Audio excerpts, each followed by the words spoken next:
As a real estate investor, when you're selling a property, the last thing you want is a huge tax bill. That's where 1031 exchanges come in. Instead of your money going to Uncle Sam, you can reinvest your proceeds into another property and defer your capital gains.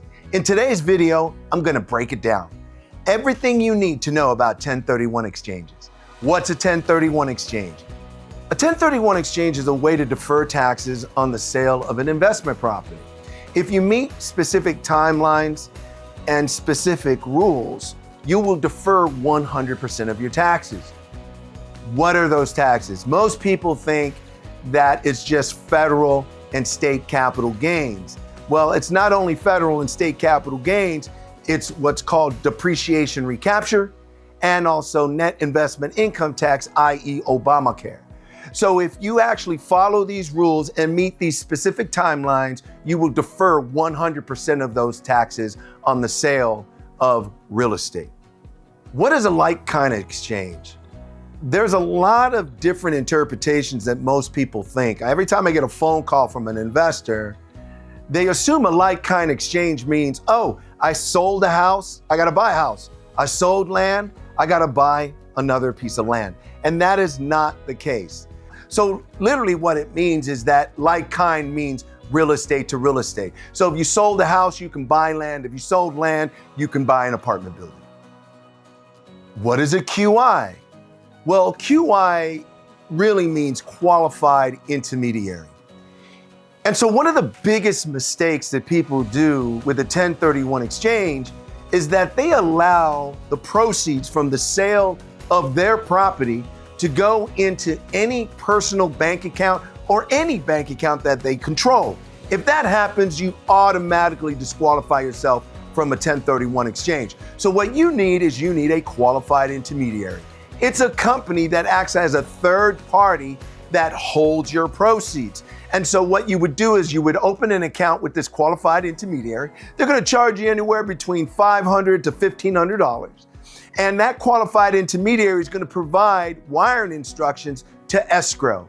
And so when the funds settle or the property settles and the funds are being dispersed, your money is going to that qualified intermediary on your behalf. You are now in a 1031 exchange. What are the key timelines in a 1031 exchange? You have 45 days to identify a replacement property from one that you just sold. What does that mean? That means it's 45 calendar days, not business days. So holidays, weekends, all count. And if you do not identify in 45 days, you automatically pay the tax. Once you've identified something that you want to try to buy within the 45 days, the other timeline is you have an additional 135 days to close on whatever you've identified for a total of 180 days or 6 months. Equal or greater value. What does that mean? Well, in order to satisfy a 1031 exchange, the rules are as follows. You have to spend 100% of the equity that you received from the sale of the property, and it's not an or, and meet your equal or greater value.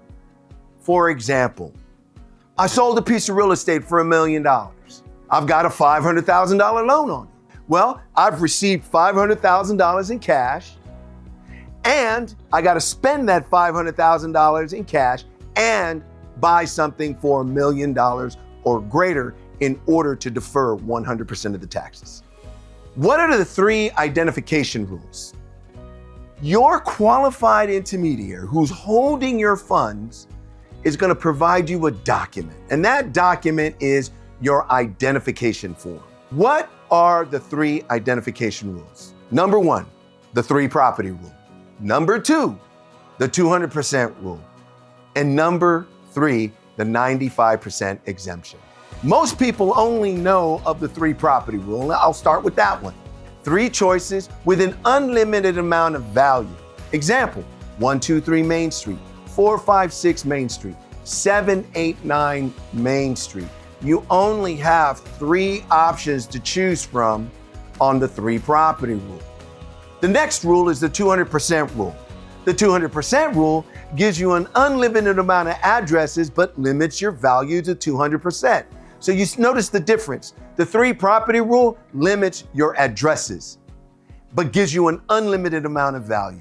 The 200% rule gives you an unlimited addresses, but limits your value to 200% of the price of the property you just sold. And then the 3rd rule is your 95% exemption. That means you have an unlimited amount of addresses with an unlimited amount of value, but you better close on 95% of whatever you put on that form or you disqualify. So most people don't use the 95% exemption. They normally use the 3 property rule or the 200% rule. What is boot? There is excess boot and there is mortgage boot. Let's discuss excess boot. I'm gonna use an example. Let's say I sold the property for $1 million and I had a $500,000 loan on it, so I've got $500,000 to spend. And I decide I'm gonna get a $600,000 loan and I'm only gonna put $400,000 down and I'm gonna put $100,000 in my pocket. That's called excess boot.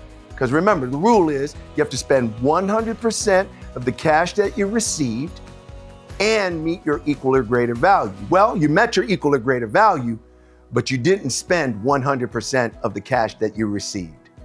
What is mortgage boot? Using the same example, let's say I sold $1 million, I've got $500,000 in cash, but I only bought $900,000 of real estate. Well, that $100,000 difference, that's called mortgage boot, and I'm taxed accordingly. What are the most common mistakes investors make in a 1031 exchange? The most common mistake that I have experienced in talking with investors is not having a qualified intermediary. 9 out of 10 times, people who have never done an exchange, I ask the question, where's your money? And they go, oh, it's in my bank account. That's the biggest mistake you can make because you have to have a third party holding your funds. If that money hits your bank account, forget about doing a 1031 exchange, you're disqualified. Another most common mistake is a lot of people on their identification form put properties that they put offers on. They're not under contract.